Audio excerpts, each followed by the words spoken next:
And I'm kind of excited about this idea that we could join our MDiv programs, Buddhist chaplaincy. That's very exciting, of having a forum where we could all come together and really start to cultivate this field together.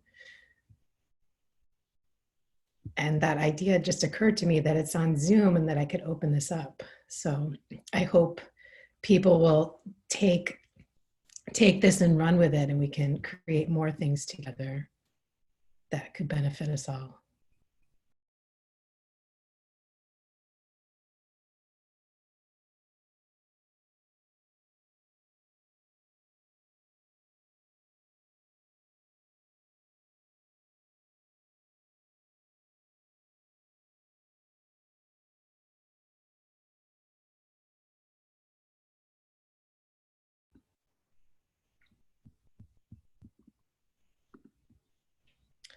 Okay, so I guess I'll start.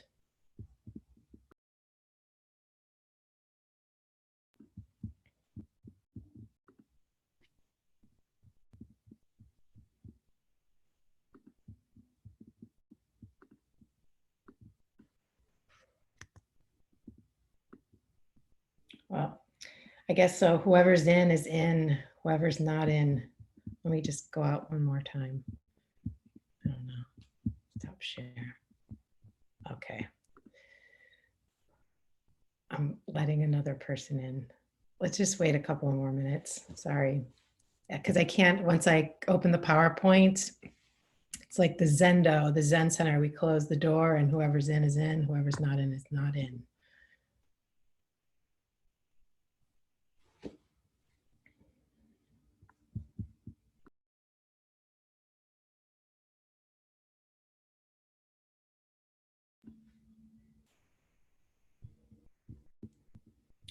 All right.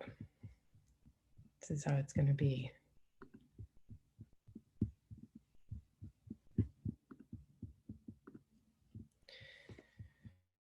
Okay. Good morning, everyone. Let me pin my own video.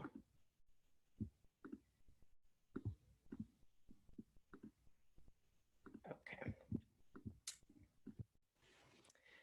Good morning, everyone.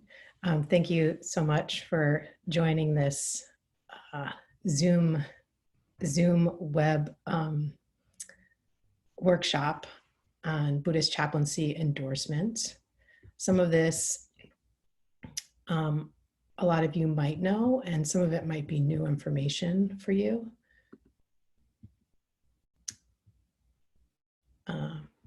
So endorsement is part of the formation of a chaplain, and it's also part of board certification of a chaplain.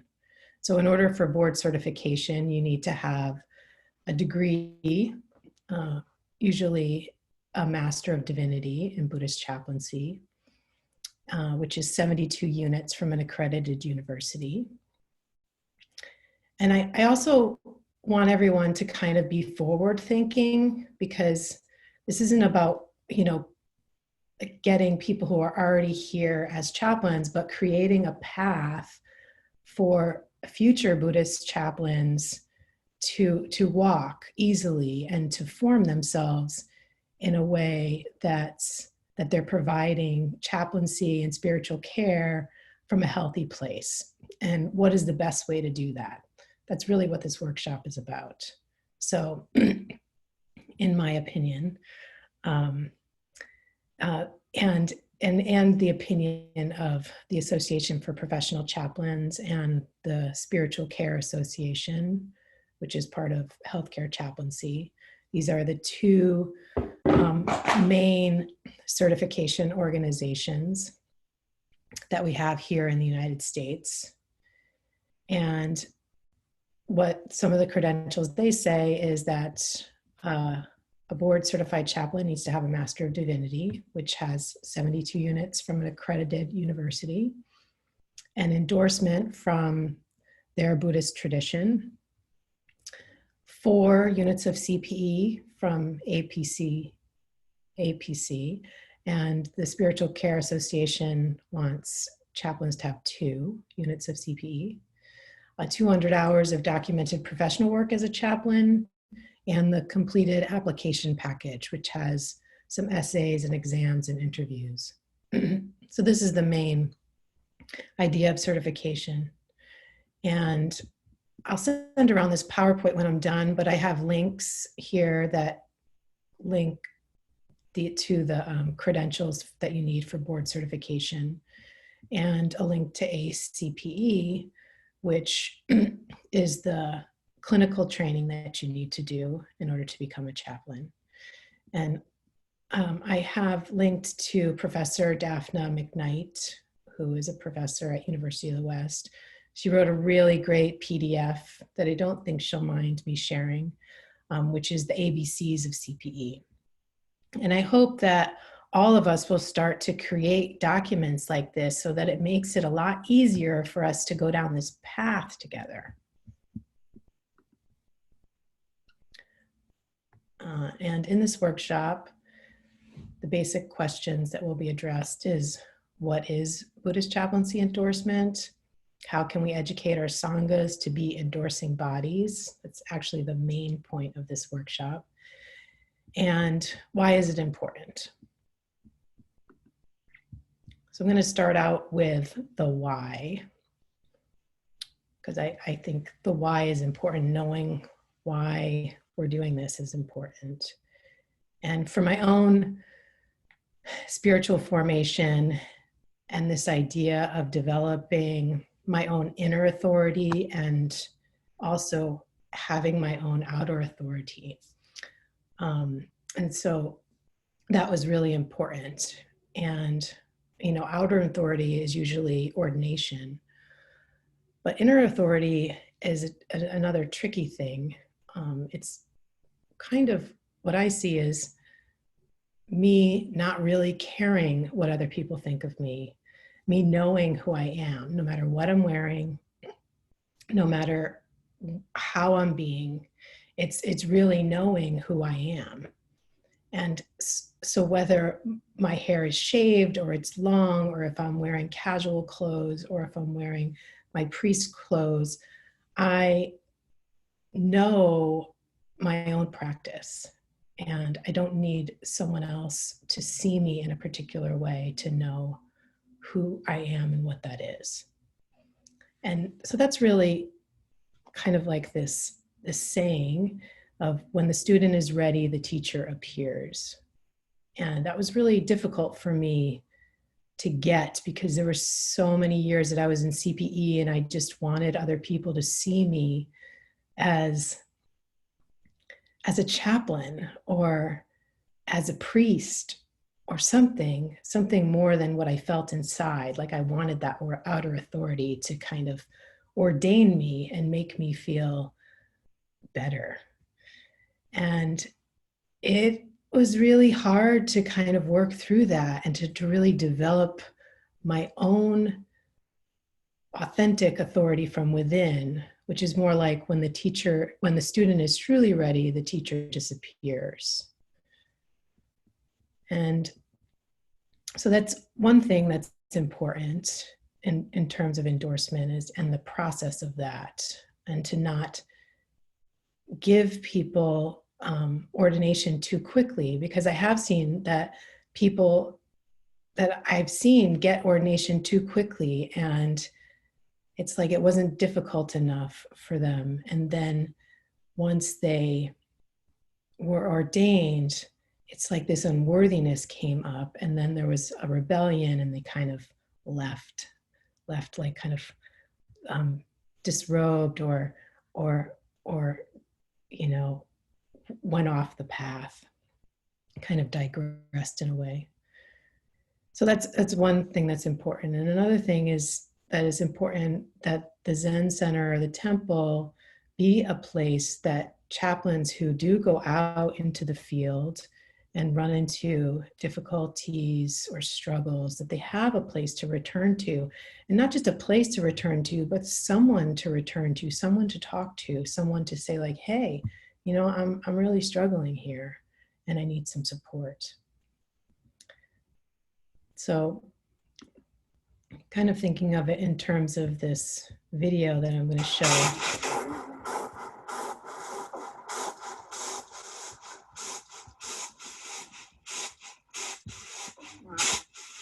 Of this So good. sifting rice. I think we know.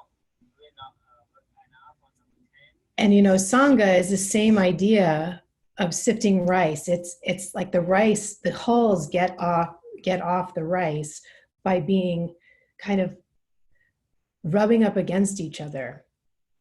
And you know, even before this process, actually there's a wooden stick, and that's hitting the hulls with a mallet in, you know, this mortar. And then the hulls kind of get sifted off by rubbing together.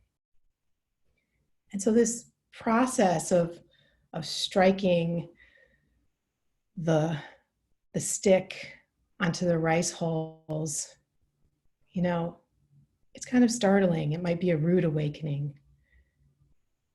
And then this process of having all the rice or Sangha members kind of rubbing together can really, well, how do I get out of this? Oh no. Oops. Oh, there we go. Sorry, my first time on Zoom. So, you know, having these rice rubbing together is like coming into Sangha and having, you know, all our defilements and everything be rubbed off so that our true nature can come forth. And so that to me is the reason of why this Buddhist endorsement is important.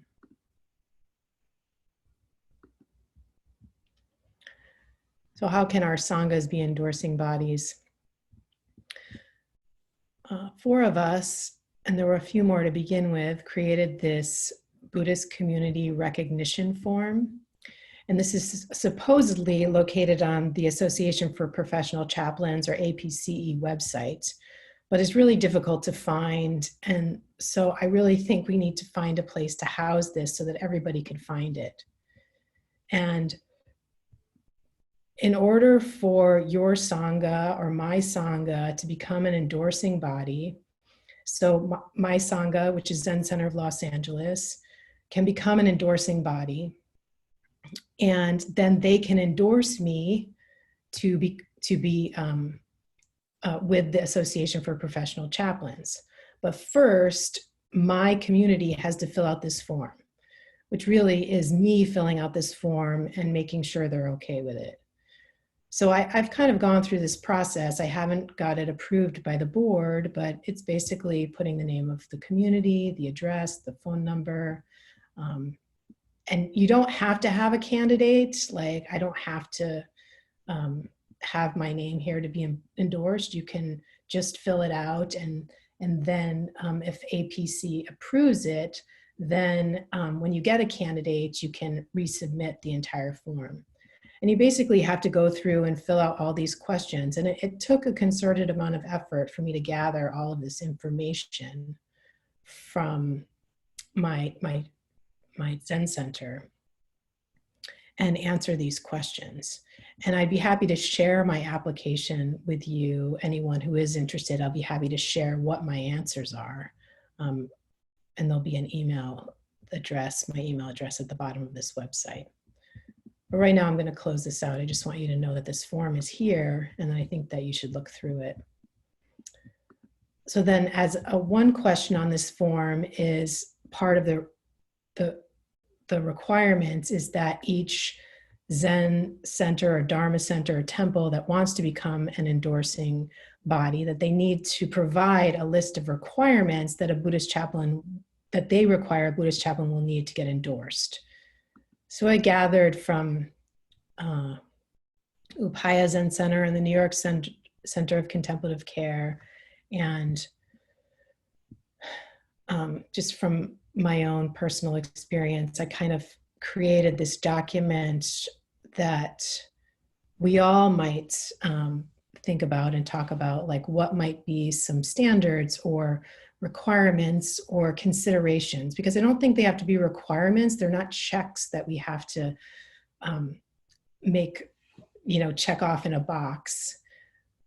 But they're considerations. Everyone is a little different, but I think there should be some kind of a consideration, some sort of path that we're all going down.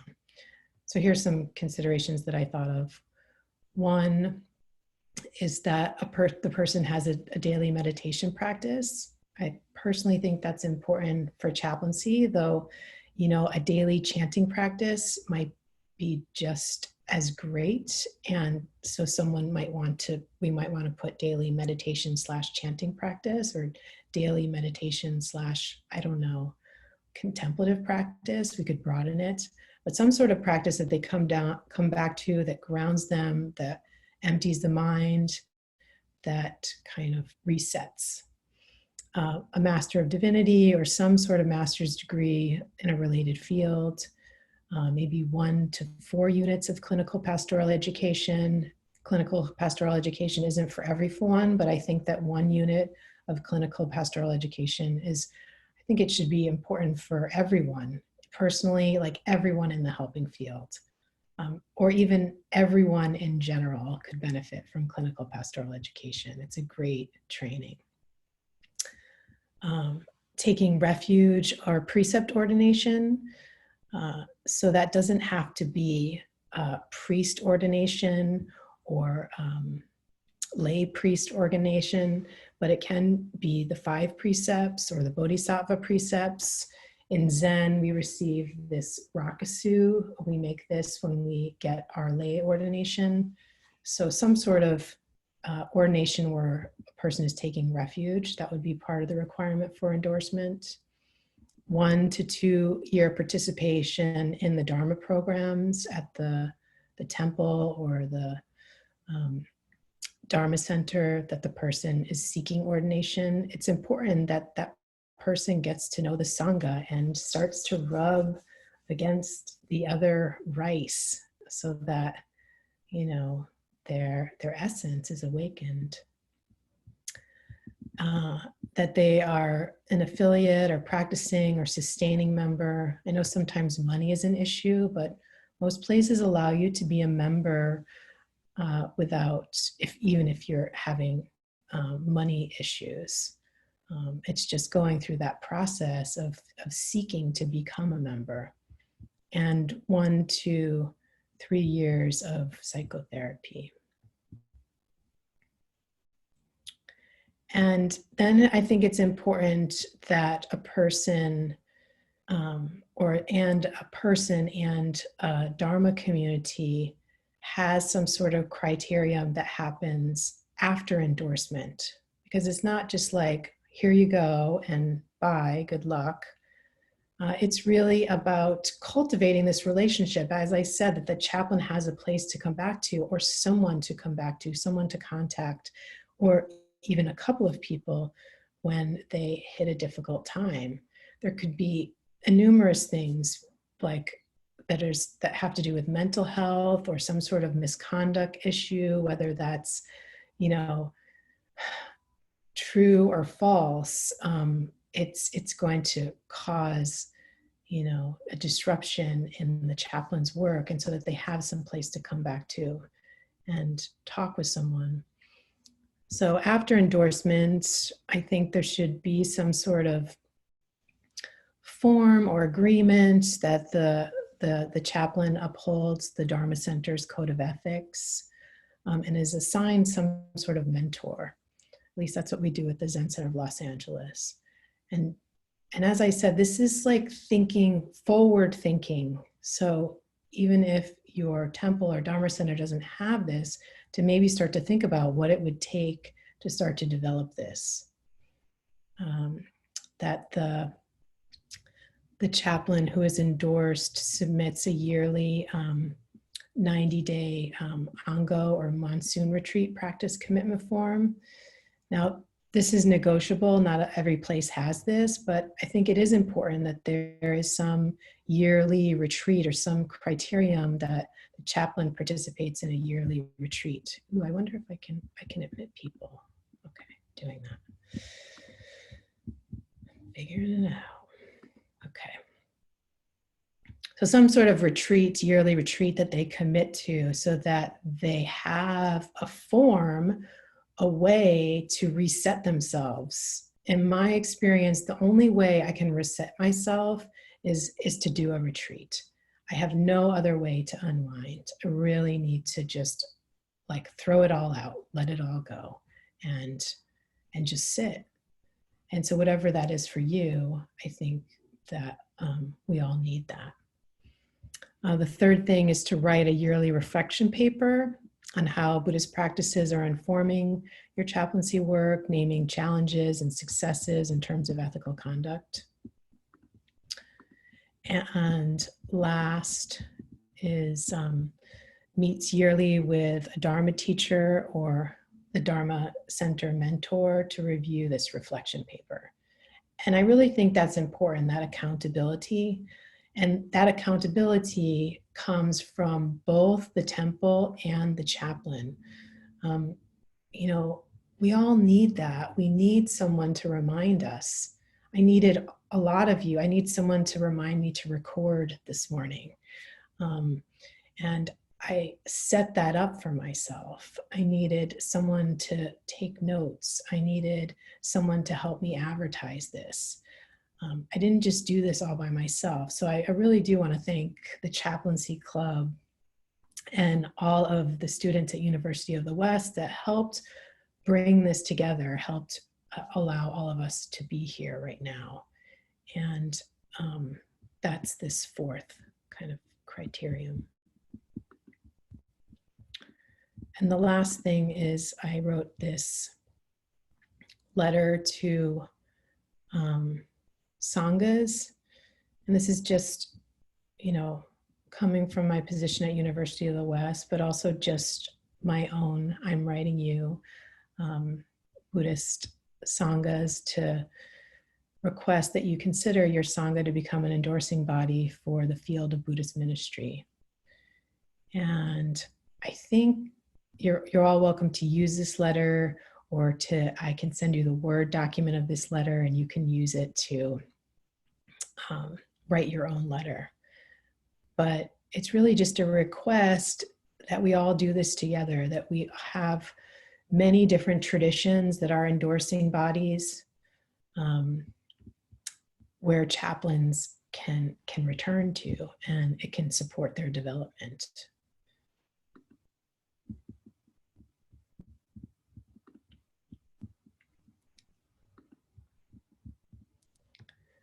So you may already kind of have these answers, but what is endorsement?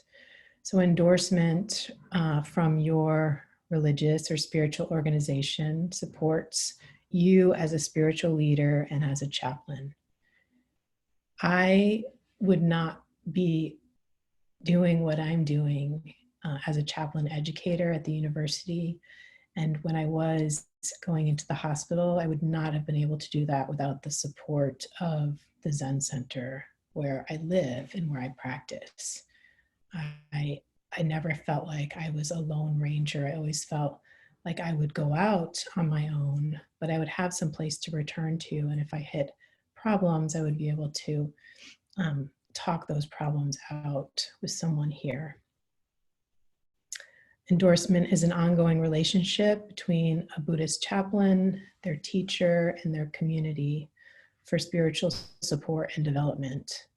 And honestly, I'm not really even sure if having one teacher is that important as having a community or many teachers, or what might be a village. It takes a village to support us to do this work. And as I said, the accountability is held by both parties. It is the place where the chaplain is seeking endorsement, and it is the chaplain themselves who is the endorser. So there has to be accountability on both ends. And I put a link. Oh, I can't find my cursor. Okay, I put a link to this article that Elaine Yuen wrote, and this is the Buddhist Ministry Working Group, which is comprised of all of the Buddhist chaplaincy programs and certificate programs in the United States. And we try to meet every year, a couple of years, or have some sort of correspondence. And this is when we were in Opaya. And so Elaine, Professor Yuen, reflects on this, and then she put together some of this article that was written by a few of us, by Dr. Dijako Kinst, myself, Dr. Lee Miller, and Genna Klein from Naropa. And it really talks about what is endorsement and its history and some of the issues that we're having as Buddhist chaplains. So you can check that out. And last, I'm going to open it up for questions after this. But as I said, I really think that we are forging this path, and we have the ability to widen this path together. And it's going to take all of us, to forge this path and to widen this path. It's going to take all of us to take this form and take it to our temple or Dharma community and start to fill it out and see if you can gather these documents and you can kind of create that path. And it's going to take a lot of effort. It's going to be similar to this picture where there's a lot of weeds, and you're going to have to maybe pick up trees that are fallen in the middle of the path and kind of go through it. But I want to encourage you to start to do this. And this is not just important for us as chaplains, but it's important for the Association Professional Chaplains and the Spiritual Care Association to see that we Buddhist communities do have integrity, that we do have codes of ethical conduct, and we do have traditions that are able to support and endorse Buddhist chaplains moving forward, in my opinion. So that is the basic PowerPoint. And I wanted to open it up for questions, and I'd like to answer any questions that anyone has or something that might be unclear about what I said. So if you have a question, you can go under the participants tab, and you can use the raise your hand button and I'll unmute you.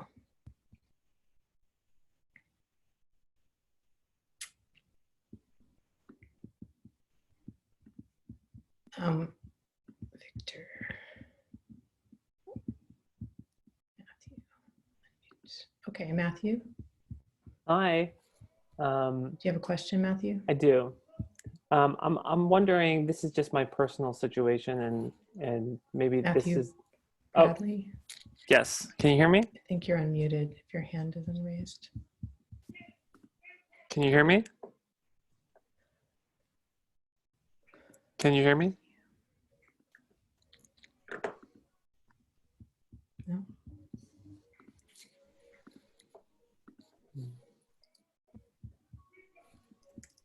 Maybe you didn't mean to. Matt, are you there? No? Can you hear me?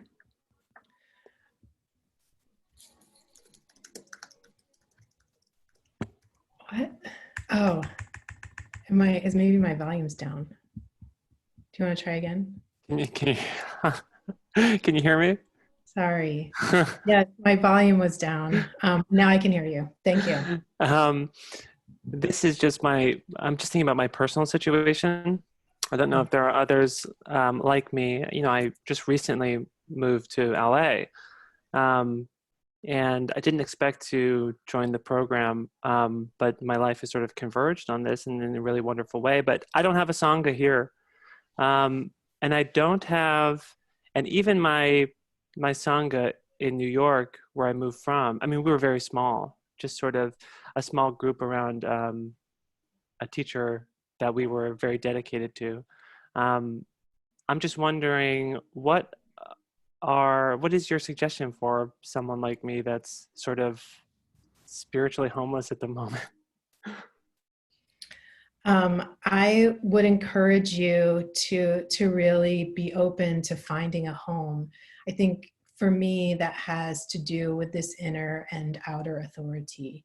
There has to first be the desire, I think, from within myself. And I'm saying this, looking back, but I think there was a desire within myself to find a home. It took me many years to arrive at this home that I'm at right now.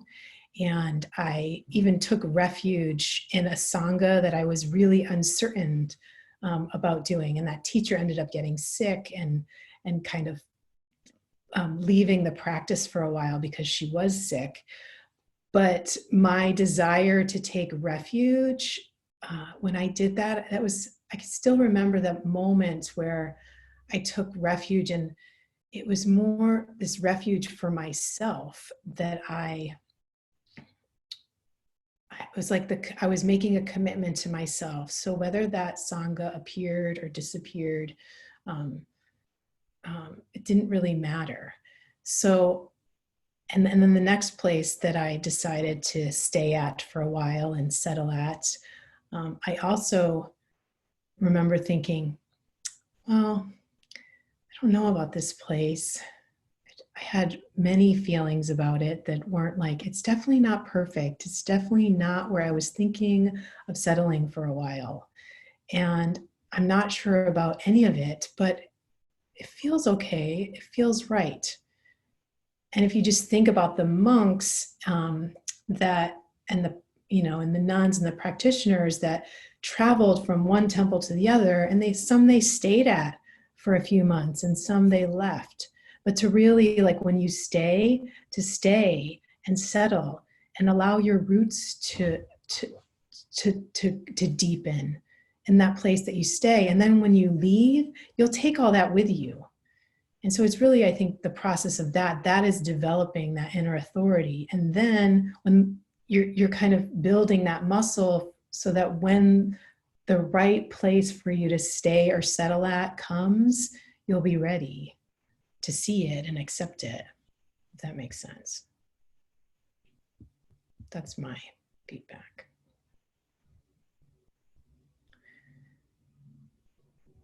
See, you like it. Yeah, I'm wondering if anyone else has any questions. Yes, lower hand.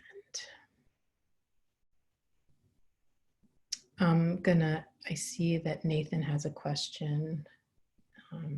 Do you don't know how to use the raise your hand button? That's when you come to but okay, I'll unmute you. Hello. I had a couple questions. First, easier. Will you be sharing the PowerPoint by email or something? Yeah, Or I'm going to share everything. I'm going to share the PowerPoint, and then this is recorded, and I'm going to share this recording and all of it. And whether that's via email or it'll be posted on our University of the West chaplain website, but we'll find a way to share it all. Cool. And I personally have like double ordination, so I have a second option, but my Buddhist ordination, I don't know if other people would run into this issue, but it's Shingon based in Japan, and getting the bureaucracy of the organization, the headquarters in Japan to do this would be probably almost impossible. Do you know of any alternatives for that, or will some of these others who are working to being endorsing bodies similar to, I should remember the name, but I'm forgetting now, the Jodo Shinshu group? Buddhist Will it Chaplain be like, America. Yeah. Will some of these others be opening up to others besides their own members? So I think that's a good question. And, honestly, Nathan, I don't know right now. This presentation is there's a huge gap. And this presentation is saying, like, let's try to keep our integrity and try to work on filling this gap. I think what I hear you saying about like going to Japan is too big of a gap. But I do think that there are some Japanese communities and teachers in the United States. Like there's the Yokoyama sensei down in Long Beach, who is a Japanese American that also has like strong contacts with Japan. So he's kind of in that middle place. So finding someone in that middle place that is willing to like that you could fill out this form with. And I think one of the chaplains at UWest is working on that would be a great start. And I think a lot of the monastics that are at University of the West right now, that's why I'm really, thank you for coming, is that each of you are also in that position here and then either back at your temple in China or Korea or Thailand, that you could work on your temple here to fill out that form and start to cultivate that path here. And then maybe we could move back towards Japan or China, and that bureaucracy might be a little less complicated, is my thought. And then I guess last I would just say is, with the Zen Center of Los Angeles, I'm trying to think of how can the peacemaker path be a path that might endorse chaplains in a way that benefits the Zen Center and isn't sapping all of its resources, but also allows for Buddhist chaplains to go out and maybe connect with other sanghas or transplant themselves in a way that benefits them. And I'm not sure the answer to that. And I think other places could do the same thing. And but this form, what I'm saying is not quite yet. All right. Laura?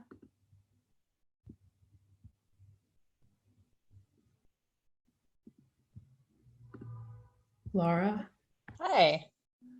Hi. Thanks for doing this. I have two just very practical questions. I haven't thought too much about endorsement yet because I'm still in the second year of my MDiv. On one of the first slides, it said that you need 2,000 hours, and then I heard you say 200. So I just want to correct question one. So it's whatever's written down there. Perfect. Ignore my words. And my second question is just a very practical. I do have a home base and a sangha and a teacher, and I'm just curious as I start to present this. Like, I'll be excited to get your PowerPoint and go through those forms, but I'm just curious if you could give me a sense of like the timeline this took for you. Like, how much do I kind of need to be prepared, or also prepare them for like their involvement? Yeah, so it is a process and there is a lot of bureaucracy, but okay, so the timeline, I think it was Victor and I actually had a meeting with the abbot of the Zen Center together. So then that was helpful because it wasn't just me asking, but I think that would have been okay if it was just me, but it was more powerful, I think, as a team or having another objective person. Mm-hmm. And she agreed to allow me to present to the board that I would fill out the application and then they could review it. So the board agreed that I could start this process, and the board was just concerned, is this gonna tap their resources? Like, because they don't have that many. And so I just said, I'll fill it out. So then It took me about 3 months to even reopen it because there's so many documents. So finally, 3 months later, I started to look at it and then slowly start to fill out the application. And then I had to go to the business office and gather the different documents. And I had to pull documents off the website. So that took, I don't know, not that much time, but it just was a little bit here and there, kind of like writing a paper. And then I sent that back to the abbot and the head teacher of the Zen Center, and I've since followed up, and I've gotten no response. So that's where it's left, is that they then have to read it and approve it. And I think that's where more effort is going to kind of come into play, and then it'll have to go back to the board. And then once it goes back to the board, I'll have to send it to the Association of Professional Chaplains. And then I'll have to do that process with them. So I just would encourage you to just start looking at the application and maybe just start filling it out yourself. You can email me and I can give you the answers to my questions, and you can kind of formulate your own. Is that helpful? Yeah, so I'm almost getting the sense that it's better to just start early. Don't wait till I have all those hours of training. Just be in it for the long haul. I see heads nodding. Okay. Yeah, because what you're doing is you're planting seeds. Great. Okay, thank you so much. All right. Shannon? Can you hear me? Yeah. Okay. This is just, it's kind of piggybacking on Laura's question in a way, but I remember our having a conversation, you and me, Jitsujo, that you gave me a window into the kind of like increasing intensity and importance of this issue at different points in the chaplain's career. And I wondered if that would be valuable to just like sketch that a little bit now, that for, you know, one is in school, and then there's the CPE, and then there's probably more school to finish up, and then there may be residency, and then you're on the job market, and then you hope you have a job. So that's a lot of time, but you know, it wasn't necessary to have, for instance, the endorsement in order to secure the CPE or different things. But even though you're intensively working on your education and doing your CPE and so that you want to be like in action on this front as well. And I wonder, like, when does it sort of start to crest that this is really, you really want to have it solved by what time in that whole arc, if we accept that as a, like a typical career arc for somebody? The endorsement?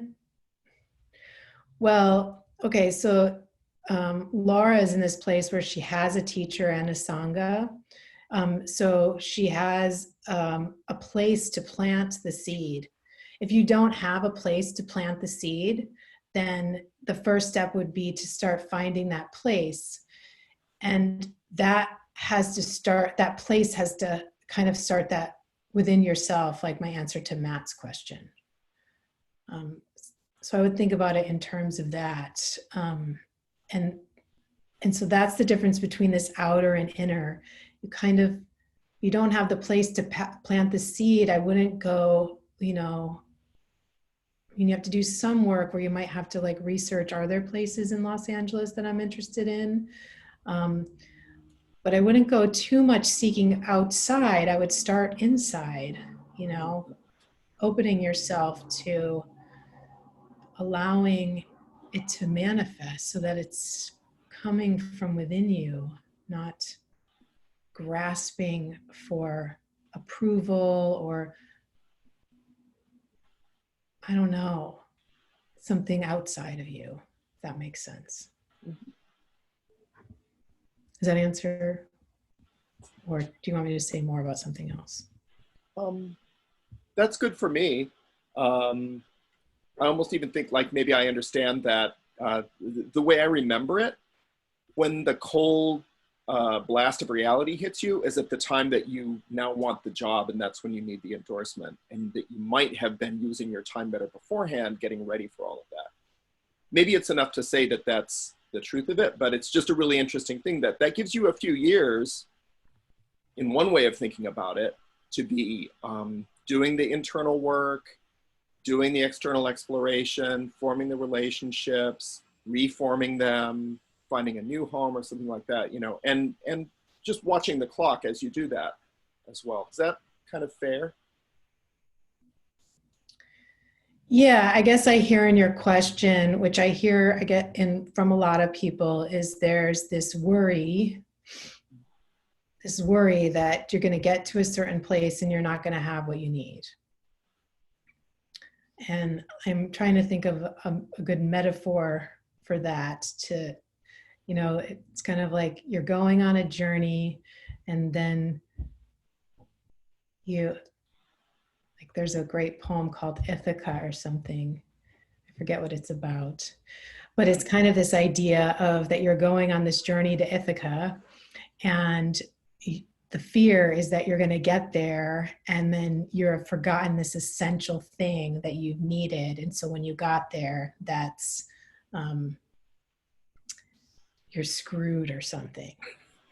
And I don't think that's kind of a framework for the spiritual journey. I think the basic idea of that poem and all spiritual journeys is that when you get there, you realize that the process is the journey and that there's no destination. And so I'm not sure if that worry is a healthy worry. I think that the thing that we're trying to cultivate is this trust in ourselves, like the rice. The rice is already white. It's covered by the husk, but we all have this we all are white rice, or maybe white rice is the wrong thing. But anyways, it's already the color that it is. It already is that, and it's just covered by this husk. And what we're trying to do is just to break out of that and to break free of that.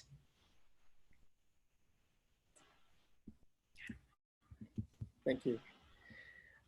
Does anyone have any questions logistically about, like, for example, those considerations or criterion or any other? The form. Celia has a question. Thank you. I'm not in. So Celia, let me find you. Celia, unmute. Okay. This might be. Yeah, very quickly. It has to do with, you included those links inside your PowerPoint. Can you separate them? Because once it's in the PowerPoint, you can't click on it. Okay. So if you send it, please send it separately. That's all I want. So I just want to tell you this. Once it is on the PowerPoint, you can click on it. Oh. But what you have to do is, okay, I'm going to show you. This is a little. So if the PowerPoint is like this, you know, and we go up to here, right here, where's the link? So the PowerPoint is like this. I can't click on the link. Yeah. Right? Mm-hmm. But if you open the PowerPoint to view, you can click on the link. See the little hand? Okay. But when you receive this PowerPoint, you're going to have to present, like put it in PowerPoint presentation as if you're presenting it, and then you can click on the link and it will go to exactly the website. Okay. And thank you. Yeah. Thank you.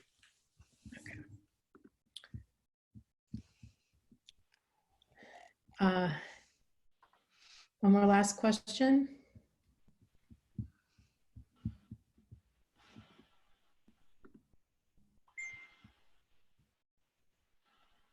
Okay.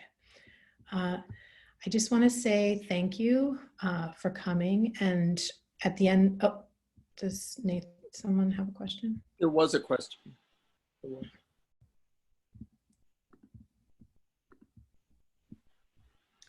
Jianguang. Oh, Jianguang. Who? Let me put on gallery view. Okay, who has the question? Oh, Jianguang. Okay, unmute. Go ahead. So thank you, Venerable. I just have a very quick question. So I didn't hear you clearly. when you talk about the requirements of being a chaplain, like being endorsed, you mentioned about psychotherapy. Is that something relevant, or am I hearing it correctly? Like, Okay, thank you for that thank question. you. That's a great way to end. Let me just share my screen again. That was here.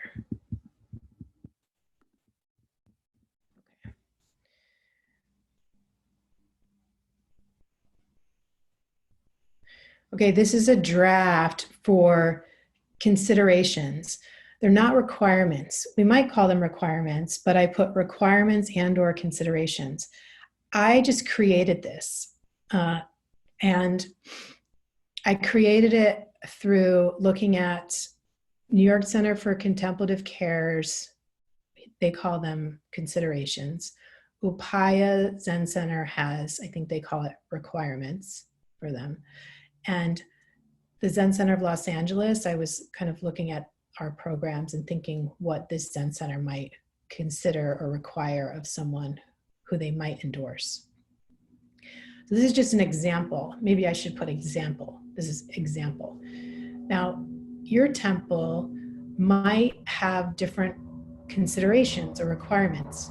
Like, for example, they might not see the need for someone to do weekly or biweekly. Like the New York Center for Contemplative Care, I think they require that the person or the person they're going to endorse that they do at least 3 years of weekly therapy. I kind of thought that was a lot, given that some people aren't so into therapy. But I do think that 1 year or trying therapy, I think it's important that chaplains experience what therapy is if they're going to be counseling other people, especially in the United States, where there is such a prevalent field of therapy and history of therapy.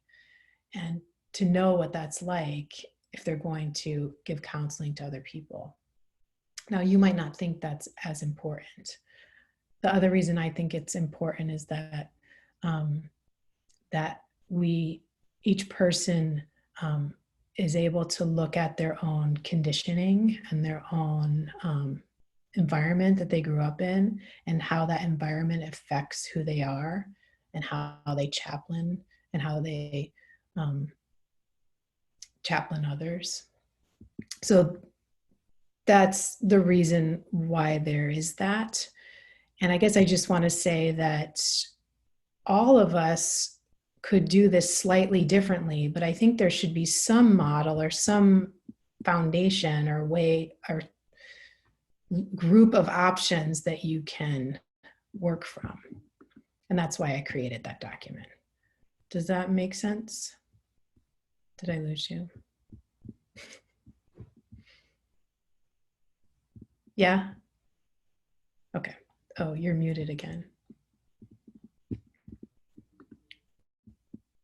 Oh, you have to unmute yourself if you want to talk.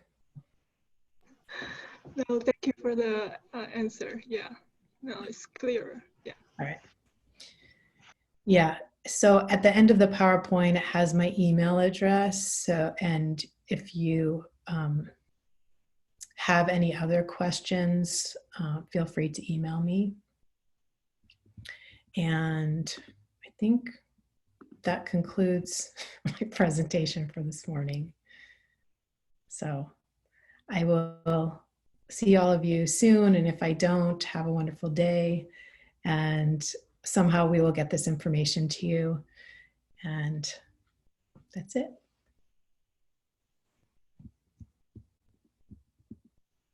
I'm going to unmute everyone so you can say goodbye. Thank you. Thanks. Thank you. Bye. Bye. Thank you. Bye-bye.